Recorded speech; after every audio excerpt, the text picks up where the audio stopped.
Օրը բարի է, թանկագիններս, լավ օր եմ մաղթում ձեզ։ Սա մի օր է,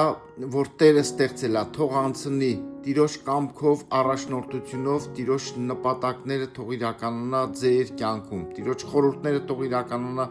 ձեր կյանքում։ Կարդում եմ Եսայի մարգարեություն 43-րդ գլխից։ Եվ հիմա այսպես է ասում Տերը, քո ստեղծողը ով Հակոբ, եւ քո արարիչը ով Իսրայել, մի վախենար, որովհետև ես քեզ փրկել եմ, քո անունովը կանչել եմ, թե դու իմն ես, երբ որ ջրերից անցնես, ես քեզ հետ եմ, եթե գետերովը նրանք քեզ չեն ողողել, երբ որ գնաս կրակի միջով չես այրվիլ, եւ բոցը քեզ պիտի չվառե, որովհետև ես Տերս, քո Աստվածն եմ, Իսրայելի Սուրբը եւ քո Փրկիչն եմ։ Հալելույա։ Սիրելիներս, Տերը ասում է, որ ուր էլ գնաս մի վախեցիր, ես քո հետ եմ, դու իմն ես, մենք նրա սեփականությունն ենք, եւ ինչ էլ լինի,